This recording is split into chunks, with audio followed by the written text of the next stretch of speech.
Olá, bom dia. No ar mais um Boca no Trombone, seu espaço de consultorias e debates aqui do Grupo Bandeirantes de Comunicação.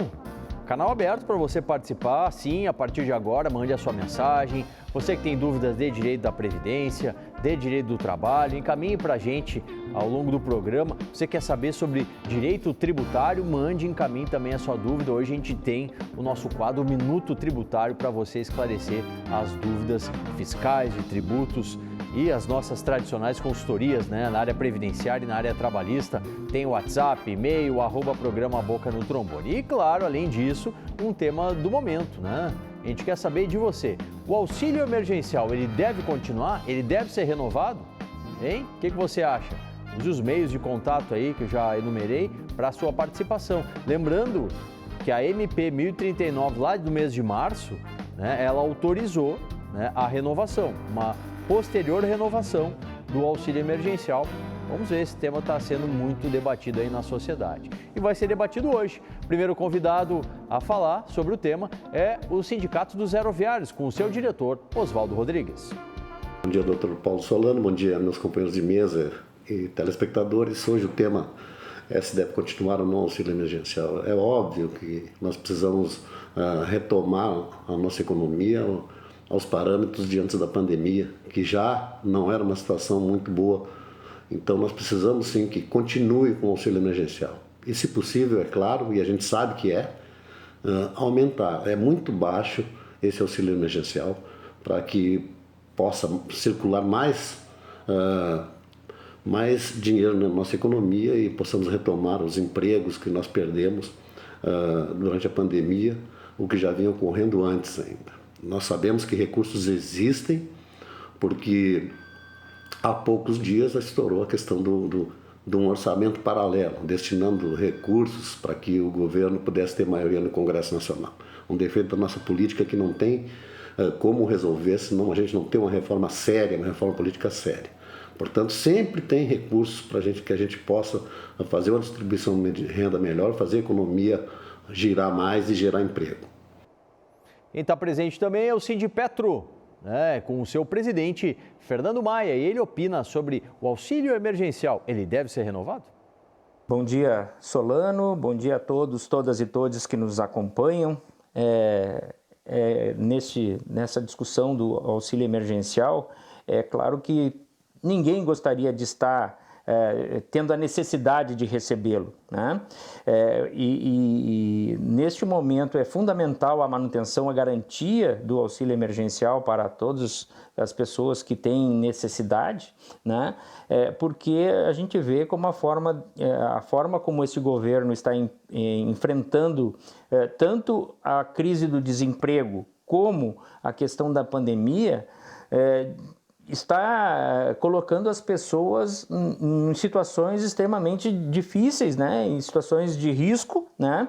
E garantir uma renda mínima para pelo menos sustentar, alimentar essas pessoas nesse momento difícil é fundamental para que a gente não tenha aí pela frente, a gente está vendo aí uma nova avalanche de contaminação e de mortes por conta do Covid-19. Então, a garantia do auxílio emergencial é fundamental para minimizarmos os efeitos da crise que está vindo por aí. Lembrando, né, que nessa edição o auxílio emergencial ele teve uma redução no valor, ficou entre R$ 150 a R$ 375 e por família somente um integrante pode receber. Mais uma opinião, mais um convidado, é a ABA, a Comissão de Direito do Trabalho, aqui com a gente. E quem opina é o seu presidente, Paulo Dias. O auxílio emergencial é uma transferência de renda diretamente à população, sem nenhuma contrapartida, e que em plena pandemia, em 2020, ajudou muito para que as pessoas pudessem comprar comida para dentro de casa, gás e as coisas básicas para manter a família, mesmo com os parcos R$ 600 que as pessoas receberam. Então, realmente, isso teve um efeito muito significativo, um impacto na vida das pessoas, que no momento de dificuldade, onde milhares de empresas quebraram, milhões de trabalhadores perderam seus empregos, esses recursos vieram e puderam ajudar as pessoas. Isso trouxe um impacto muito positivo no PIB brasileiro. Se não houvesse o auxílio emergencial em 2020, o PIB brasileiro teria despencado a patamares incríveis. Então isso ajudou a segurar a economia e a trazer um certo equilíbrio para que menos empresas quebrassem e menos trabalhadores perdessem seus empregos. Vamos para as dúvidas? Sim, elas já estão chegando, as dúvidas previdenciárias. E aí o meu diretor abre o nosso telão aqui para apresentar ele, o doutor Marcelo Pereira da Costa, do Pereira da Costa Advogados, que está com a gente na manhã desse domingo. Doutor Marcelo, já lhe dando um bom dia, encaminhando a primeira questão, a Elisete Costa, lá de Alvorada. Aposentadoria por idade, como ficou para o homem e para a mulher, doutor? Bem-vindo. Bem-vindo, muito obrigado, doutor Paulo. Bom dia a todos e todas, é uma alegria estar aqui. E a pergunta da senhora Elisete é uma pergunta muito interessante porque é bastante abrangente e pode ser útil a muitas pessoas. Para os homens, permanece 65 anos de idade e 15 anos de contribuição. Pode ser misturando rural e urbano. Se entrou para a Previdência após 13 de novembro de 2019, aí vão ser necessários 20 anos, mas essa é uma situação que nós vamos ver. Temos aí quase 2 anos de reforma, só daqui a uns 18 anos. Então, para o homem mudou muito pouco. Para a mulher, teve uma alteração mais significativa, porque se mexeu na idade. Permanece sendo a necessidade de 15 anos de contribuição. Também pode ser entre rural e urbano. Porém, a idade, que era de 60 anos em 2019, aumenta meio ano até chegar em 2023, 62 anos. 62 anos e não muda mais. Então, 2020, 60 anos e meio, 2021, 61 anos, 2022, 61 anos e meio, 2023, 62 anos. Tá certo. Obrigado, doutor Marcelo, que está com a gente para responder as dúvidas previdenciárias. Pode encaminhar ao longo do programa. E o doutor Marcelo está com a gente na Rádio Bandeirantes. Olha só. Aos sábados, na Rádio Bandeirantes, o Boca no Trombone responde dúvidas previdenciárias e trabalhistas. Também tem muita opinião sobre os temas do momento. Sábados, 7h30 da manhã, Boca no Trombone, na Rádio Bandeirantes. Boca da Rádio FM 94,9. Bom, e o parceiro nosso, o Banco de Alimentos, completou 20 anos. Sim, e nós estivemos lá e a partir desse domingo, trazemos aí uma série de depoimentos para comemorar os 20 anos do Banco de Alimentos. Agora na tela.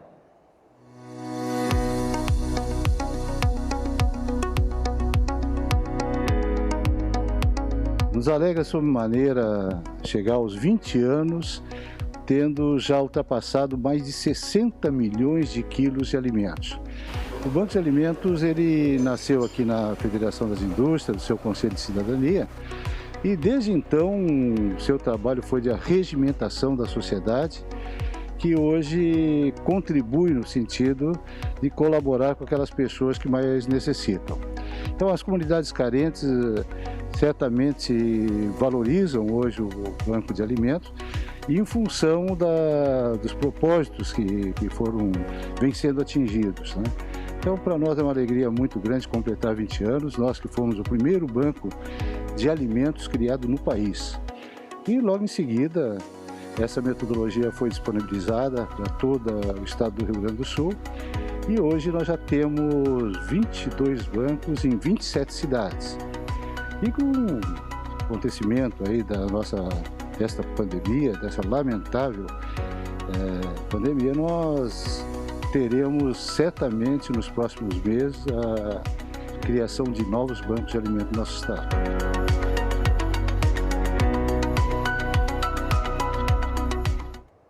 Parabéns aí pelos 20 anos ao presidente Paulo e toda a diretoria. A partir desse final de semana, essa série especial aqui no nosso Boca no Trombone, que nesse domingo está debatendo o auxílio emergencial. Deve ser renovado? Volta os aeroviários, volta aqui no Boca, Oswaldo Rodrigues. Todos nós sabemos que os recursos existem, eles estão aí disponíveis, basta a boa vontade, principalmente do governo central, e segundo, do nosso Congresso Nacional. A democracia se pressupõe ser uma política do povo, pelo povo, para o povo. Não é o caso no Brasil. No Brasil, a nossa democracia é do político para o político e para o político. Então, o nosso Congresso Nacional ele, ao mesmo tempo que ele se nega, por exemplo, agora, a corrigir os valores do auxílio emergencial ou de ampliar isso, de colocar essa discussão na pauta, eles recebem recursos, sim, para as suas emendas nos seus estados, nas suas cidades, e simplesmente desconsideram a situação do povo brasileiro num momento de crise como esse. 15 milhões de pessoas desempregadas. É lamentável que a gente tenha que dizer isso. Nova opinião do Sindipetro com o seu presidente, Fernando Maia. Uma alternativa para a questão do auxílio emergencial passa basicamente por uma política de Estado, né? Uma política de Estado que garanta a sobrevivência das pessoas. E de que forma...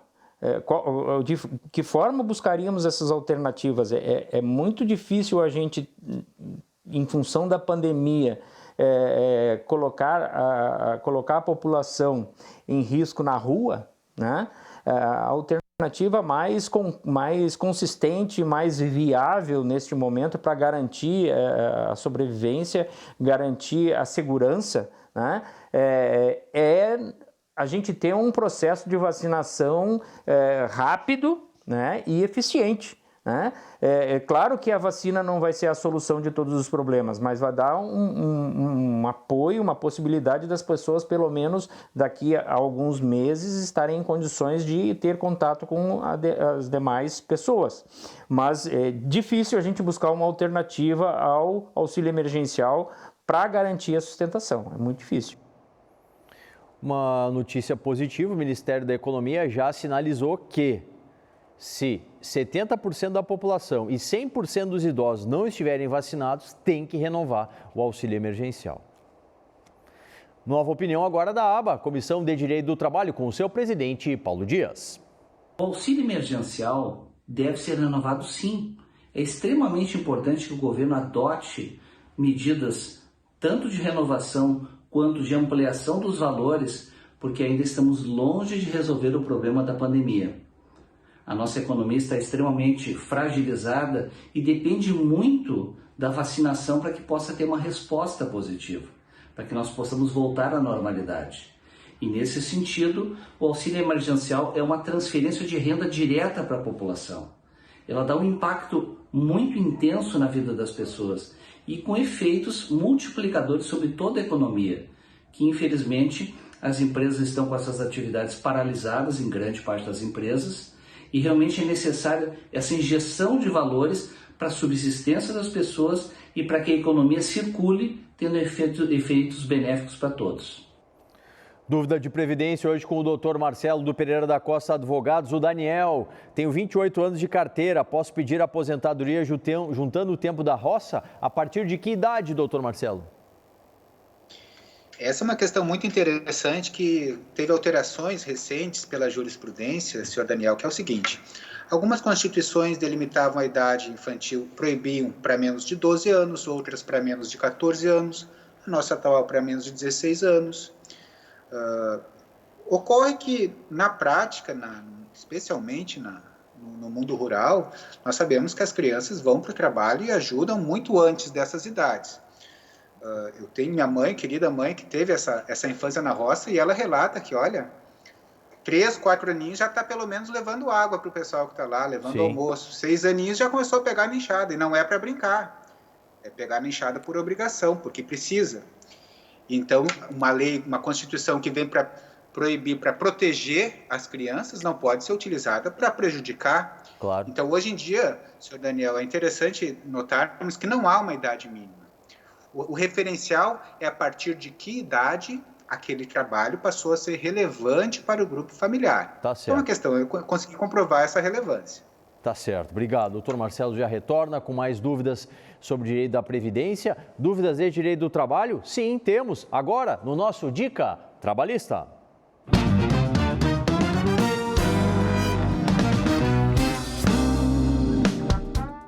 Bom dia, doutor Solano. Bom dia aos amigos do Boca no Trombone e a quem nos assiste. Hoje o quadro Dica Trabalhista responde a pergunta de um participante que não quer se identificar. Ele relata que trabalha há 24 anos em uma empresa e não teve a sua carteira de trabalho assinada. E ele quer saber se tem direito a alguma indenização.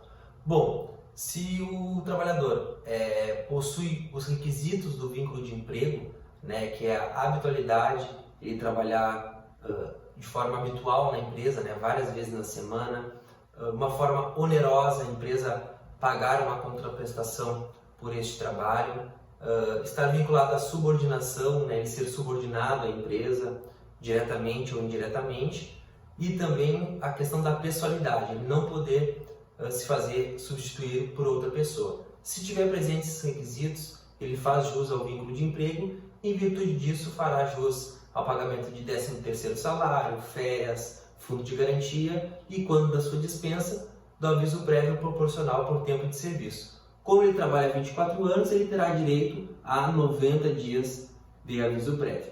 Nós também temos o questionamento do participante André.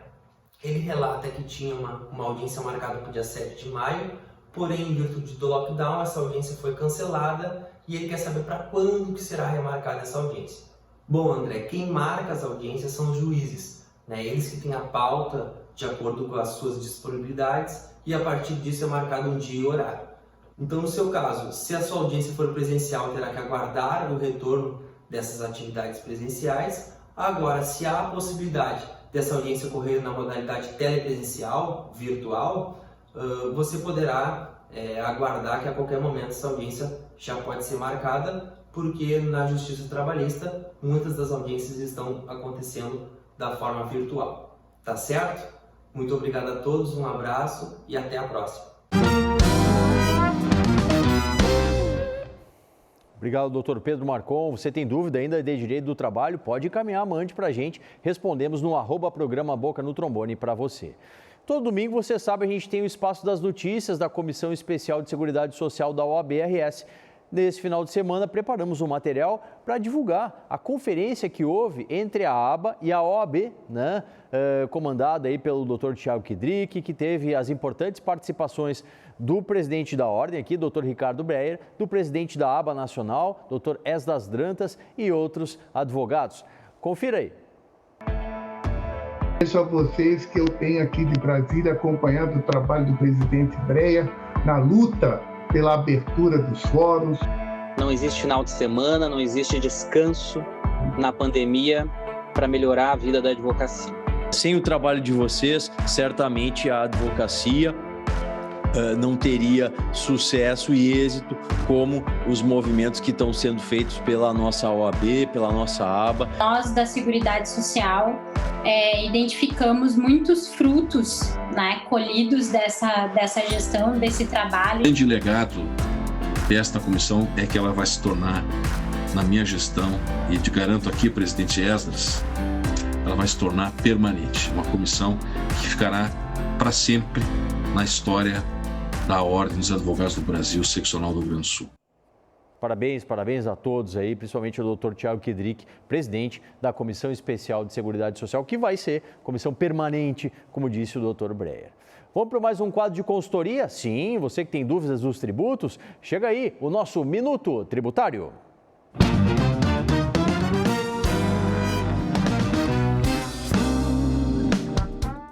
Bom dia, Paulo Solano. Vou falar hoje sobre o julgamento da tese do século, né? O STF julgou de forma definitiva que então o ICMS não faz parte da base de cálculo do PIS e da COFINS. E isso traz uma repercussão econômica enorme, tanto para o governo quanto para as empresas, por isso o nome tese do século. Está dizendo ali, então, que o ICMS é destacado em nota fiscal de saída, este não é base do cálculo de PIS e de COFINS. As empresas já podem começar a recuperar esses créditos e a modulação dos efeitos foi estabelecida em março de 2017 para cá. Então, você já pode começar a aproveitar esses créditos de forma administrativa. O ponto é que, caso a Receita não homologue, em 5 anos esses lançamentos, isso vai gerar um grande problema, porque vem com multa, vem com encargos de mora. A gente sabe que as multas da Receita Federal são pesadíssimas. Então, a dica é fazer um laudo contábil antes, né, de a gente sair recuperando créditos. passar isso por especialistas, tanto da área contábil quanto da área tributária, e aí então, uma vez homologado este laudo, aí fazer a recuperação de créditos. Em caso de não homologação pela Receita Federal, você tem amparo, vamos dizer assim, desse estudo prévio feito para poder defender que realmente estava correto o lançamento e que não é devido nada de multa e a homologação deve ser concedida. Um ótimo domingo e um ótimo dia. Muito obrigado, doutora Luciana, do Pereira da Costa Advogados, nossa consultora, né? Você tem mais dúvidas de tributos? Mande pra a gente passa limpo aqui no nosso Minuto Tributário. Mais dúvidas de Previdência? Hoje com o doutor Marcelo, do Pereira da Costa Advogados, o Luciano lá de Caxias. Meu processo está na Justiça há 4 anos, acompanho pelo aplicativo e há 1 mês e meio diz concluso para a sentença. Quanto tempo demora para o juiz dar a sentença, doutor Marcelo? Bom dia, senhor Luciano.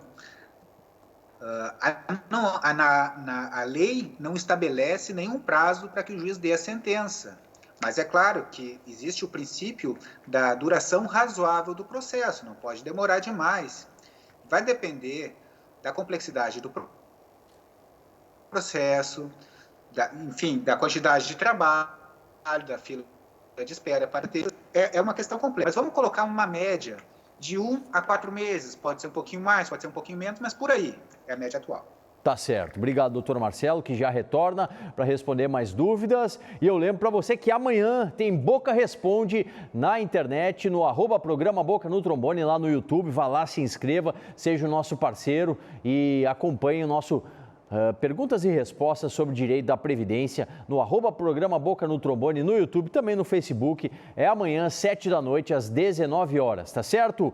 Paradinha pro mate, pro café, a gente volta para mais debate. Tem ainda o tempo de cuidado, tem mais consultoria previdenciária e tem muita coisa aqui no Boca no Trombone.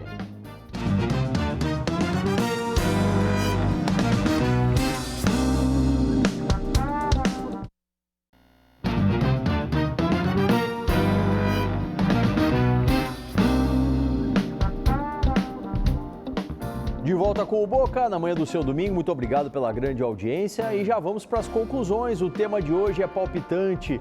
O auxílio emergencial, ele deve ser renovado? Participação final agora do Sindicato dos Aeroviários com o seu diretor, Oswaldo Rodrigues. O mínimo que a gente pode e deve, né? Porque a esperança ela nunca se esgota e se a gente perder a esperança a gente vai acabar padecendo. Então nós temos que pressionar o Congresso Nacional.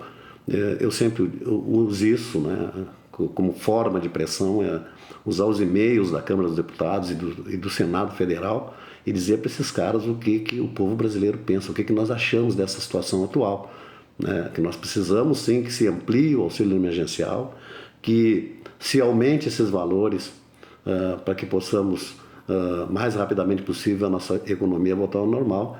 E dizer aqui, nós precisamos de vacina. Vacinando o povo brasileiro, nós vamos poder todos voltar às suas atividades e o Brasil vai começar a retomar o caminho da normalidade. É isso que a gente espera. Participação final do Sindipetro com o seu presidente, Fernando Maia. Bom, a gente precisa acreditar que tanto na Assembleia Legislativa, nas câmaras de vereadores, no Congresso Nacional, tem que haver uma empatia, né, para que se garanta minimamente a condição de vida da população brasileira e a garantia do auxílio emergencial. E dizer que neste momento é preciso a gente também se envolver cada vez mais no auxílio aí a todos aqueles que enfrentam as dificuldades do desemprego, né? E tem a necessidade de estar aí buscando alternativas para a sobrevivência. Então, mais uma vez, obrigado pela oportunidade da participação no programa e estamos aí à disposição para debater mais assuntos com vocês. Participação final da Comissão de Direito do Trabalho da ABA com o seu presidente, Paulo Dias.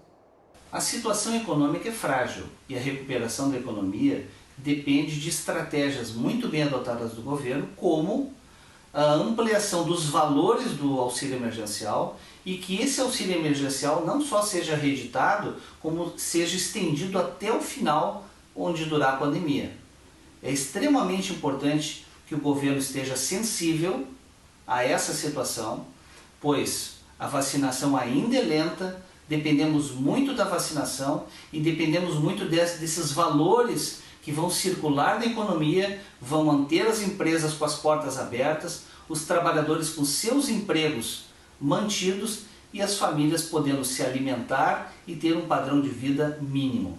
Somente assim conseguiremos passar por essa pandemia de uma forma muito melhor. Uma última dúvida previdenciária, rapidinho aqui, doutor Marcelo. Pedro fechou 35 anos em março e tem 51 de idade. Já pode pedir aposentadoria? Senhor Pedro, se já não atingiu o direito à aposentadoria pelo pedágio de 50%, está muito próximo de atingir. Mas aí incide o fator previdenciário. Tem que ver se vale a pena. Para escapar do fator previdenciário, só os 60 anos, lá em 2030, que aí pode ser melhor o valor. Cálculo certinho. Tá certo. Planejamento previdenciário para ele, né, doutor Marcelo? Para todos. Tá certo. Um grande abraço. E, bom, você sabe, né? Aqui no programa a gente tem aquele quadro para a gente pensar, para a gente refletir. Chegou a hora dele, o seu, o nosso, o Tempo de Cuidado.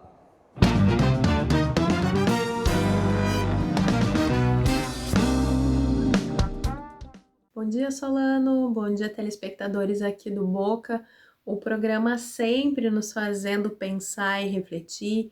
E aqui no Tempo de Cuidado, fiquei fazendo uma reflexão para conversar com vocês sobre esse panorama de mais ou menos 1 ano e 3 meses que a gente vive em pandemia, em que eu vim aqui conversar tantas vezes com vocês sobre o quanto a nossa vida mudou frente a isso, o quanto ela se esvaziou familiarmente, financeiramente, profissionalmente e socialmente.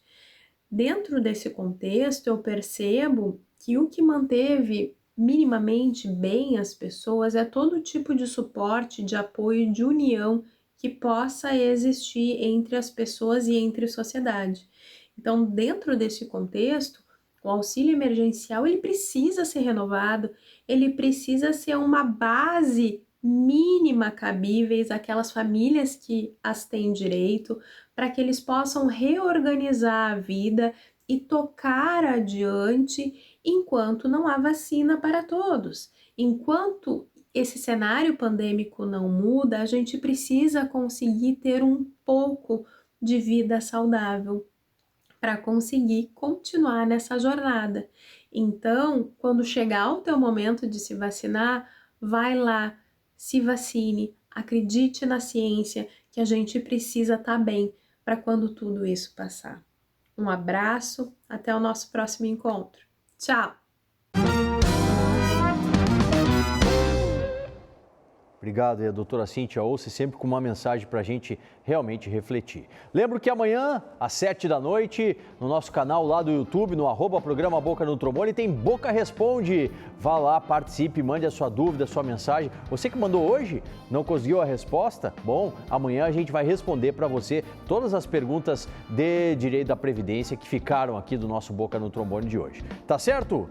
E encontro marcado aqui na Band TV no domingo que vem, a partir das 8h30 da manhã. Tá certo? Grande abraço e até lá!